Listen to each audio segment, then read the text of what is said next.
and welcome to Exchange Server 2016 Compliance Management. So when it comes to Exchange Server compliance, it is really important to understand that the emails these days are really reliable source of communication, and whenever you send and receive emails, all those emails are stored in a place, and you need to make sure that those emails that is like in a form of data is going to be stored for long period of time sometimes. For example, let me just give you an example. So there are some emails that you always want to keep them with you, and there are some emails that you do not want to keep them.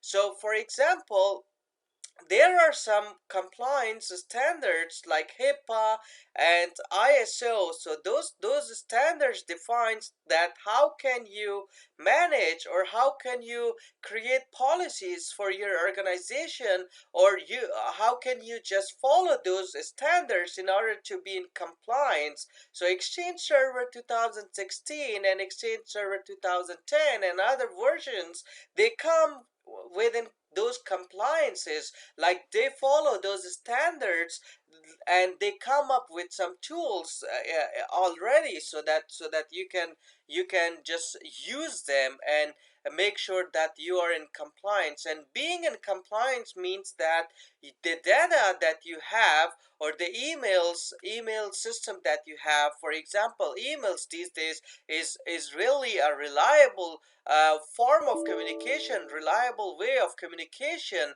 And whenever you send and receive emails, those emails are like in form of data, so all those data is very valuable to you.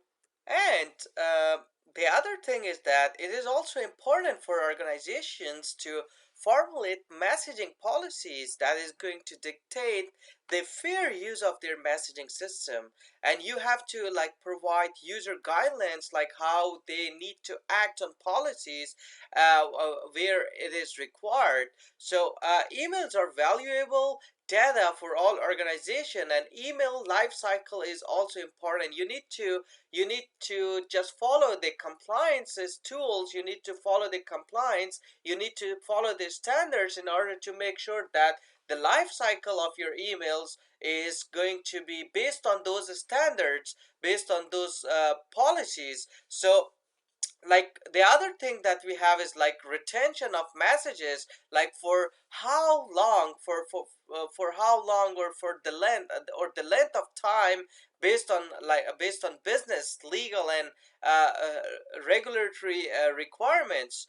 So what are you doing in here is you're following the compliance, you're following the standards, where you're just making sure that your email life cycle is based on those standards. The retention that you have is based on those standards. So that's how you are just creating those compliances or those policies in order to make sure that the data or the emails that you have is going to be with you. So one other thing that I want to give you a good example of, like in old days, the backups and restore required lots of time and money. Like with old version of Exchange, where you had no such compliances tools, what you were doing was, for example, Jeff is a user account, and he lost his emails. So what you were doing at that time, you were running a backup, like a full backup, and then like it's restoring a full database, where you were just spending a lot of time, and then you're spending money because you had to back up the entire database, even though you needed to just have a single email address. For example, you only need to back up a single email address, and then what you were doing was like you had to back up like the entire database, and then that was taking too much space, and then you had to spend a lot of time to restore it, and then you had to spend a lot of money because you had to purchase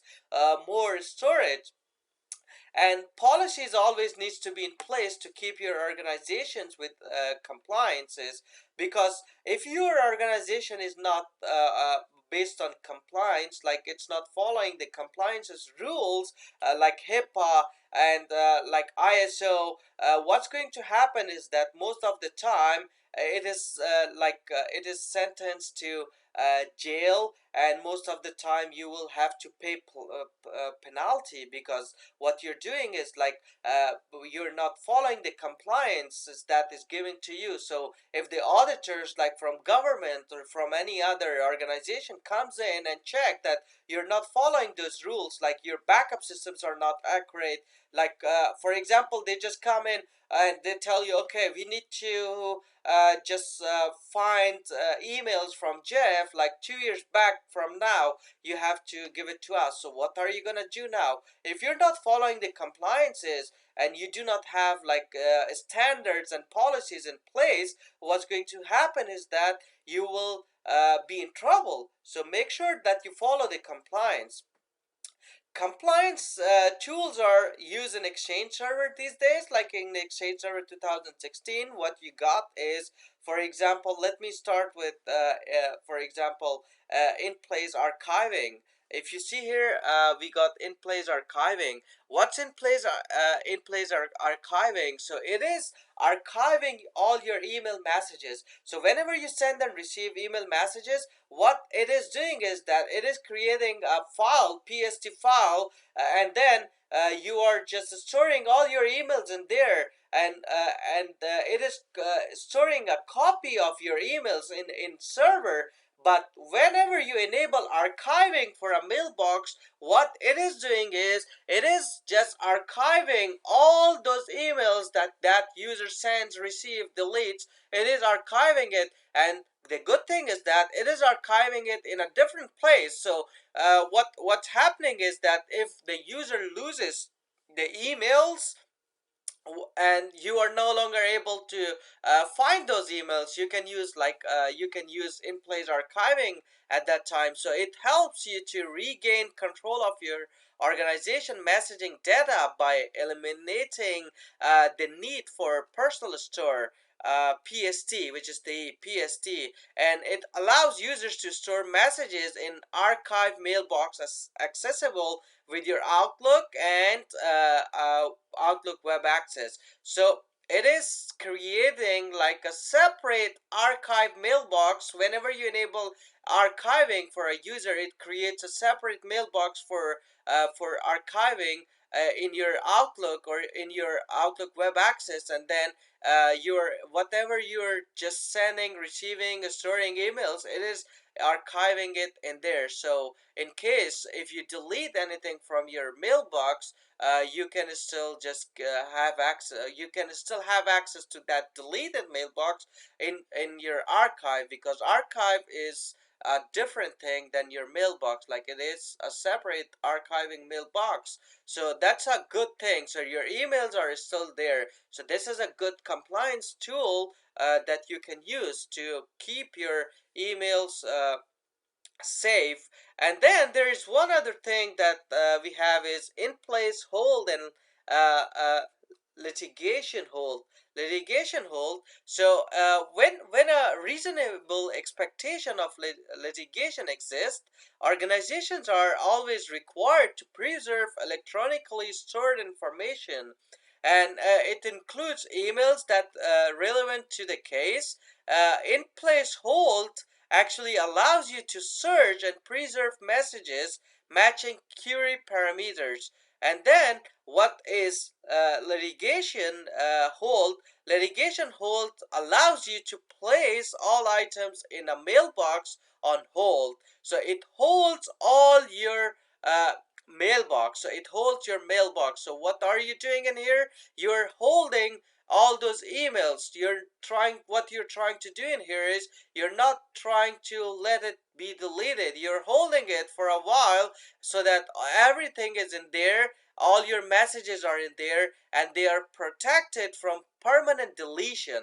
So you're protecting your emails from permanent deletion. So So there are some email messages that is really important to your organization, and you always want to keep them because those email contains very valuable information. So what you can do is you can put them in litigation hold, which is going to protect it from permanent deletion, modification, and tampering, and can be preserved indefinitely or for a specific period. You can specify a period. That's what you can do. So these are the important compliance thing where you're just keeping all your data secure. You're keeping making sure that they are always in there. They're not deleted. So this is like two different things.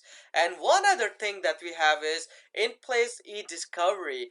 I really like this in-place e-discovery. So let me give you an example. So one day I was working with Exchange Server 2013, and Exchange Server 2013, what happened was like the user came to me and said, "Hey, you know what? All my emails are deleted from Outlook, and I don't know where they are." I was like, "Really?" And then when I went in there and I did some checkup and I tested everything, I went to their deleted items. I tried to recover it, and nothing showed up. And then I told him, "Did you delete them?" He said, "No, no, I didn't delete it. I'm sure I didn't delete it." So you cannot say anything to your customers or your clients. No, you're lying. So I knew that he deleted it, but he deleted it using shift, delete, and enter. So when you press shift and delete it, it just deletes it permanently from your Outlook. So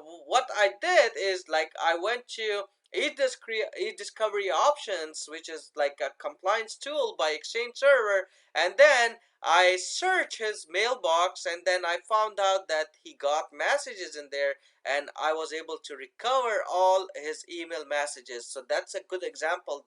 uh, Whenever you delete your messages permanently from your Outlook, uh, the email messages are still on your server, and you can use e-discovery, which is going to allow you to search mailbox data across your Exchange organization. It is going to just give you preview search results. You will be able to preview your search results. You will be able to copy your search reserve results. And then one other good thing that you can do is you can export all those emails into PST, get that PST file, give it to your user, and then he can import it to his Outlook again. So that's a good thing with e-discovery. So I'm gonna just show you practically that how e-discovery works.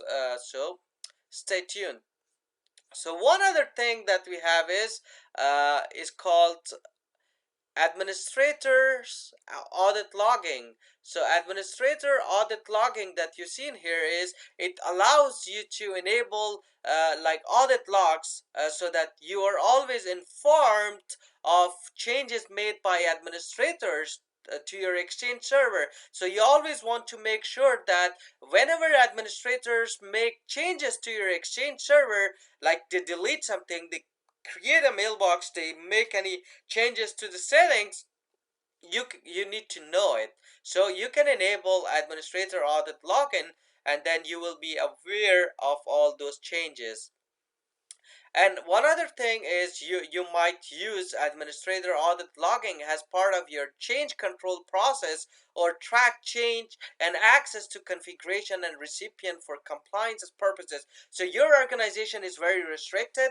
What they want to do is they want to make sure that anytime any administrator tries to make any configuration changes in my Exchange server in my organization, I need to know it. So this is for change control. Whenever someone tries to make changes, you need to know it and you must know it. So make sure you enable administrator audit logging. So one other thing that you have is mailbox audit logging. So mailbox audit logging is another thing is it's because mailboxes can potentially contain sensitive, high business impact information and personally identifiable information. So, in your mailboxes, you always have informations like emails, you have attachments, you have documents. So, all those informations are really sensitive for most of the organizations, and they always want to make sure that the mailboxes are always secure and they most some mailboxes like mailboxes for finance department, mailboxes for like invoices at Elmjotech, quote at Elmjotech, CEO at Elmjotech. So you always want to make sure that those are secure. So what you can do in here is you can just enable mailbox audit logging, and it is always important that you track who logs on to the mailboxes in your organization and what actions are taking. It's especially important to track access to mailboxes by users other than the mailbox owner. So if I am the owner of Elmjo plmjo at elmjotech.com and or .local, and someone else tries to access my mailbox, I need to know it. So this is very important thing. Whenever you have mailboxes where you got very important emails that is sensitive, secure, and confidential. So using mailbox audit logging, you can also just log mailbox access by administrator, delegates, uh, including like administrator with full access permission and mailbox owners. So this is very important thing that you can do. The other thing that we have is data loss prevention. Data loss prevention is a mechanism, is very important thing in Exchange Server, which includes 80 sensitive information types that are ready for you to use in your data loss prevention policies, where you can just define different type of policies like how they for example the attachments should be uh, sent and received, like if an attachment contains such information, should it be allowed or not. So all those kind of things, what you're trying to do in here, you're trying to make sure that whenever someone from your inside organization tries to send something which is very important and you do not want to lose those information, you can simply implement data loss prevention. You're making sure that your data is not leaked, your data is not stolen. So you can use data loss prevention, and it is part of compliance tool. Another thing that we have is transport rules. Transport rules is one of the other exchange feature or mechanism or set of standards, set of policies, set of rules, set of conditions, where you can define different conditions, you can define rules, and you can define actions. For example, if an email comes from outside with for example, picture at kick.com, which is really not a good name, or which is a domain name that you really don't like. So what you want to say, if an email comes from outside with picture at kick.com and it includes an attachment of .exe, do not allow it. So what you're doing is you're creating transport rules where you can use transport rule conditions and exceptions to define when a transport rule is applied, and then apply a transport rule action on messages when the condition is met. So different condition on different messages, like if your user from inside, Jeff, tries to send an email to a user outside who is, for example, Frank, do not allow him to send. So you are defining transport rules to either allow, deny, or like it's like if this matches this, allow, if this matches this, blocked. So you're creating different transport rules. So this is compliance management in Exchange Server 2016, where you're securing your emails, where you're making sure that you always have your emails with you. You are not like you're not totally losing your emails, it's not being deleted permanently. So you are storing your emails in a correct way and you're securing it, you're using it properly by following the compliances or standards that is given to you. So I hope you have learned something, and I'll see you in next video.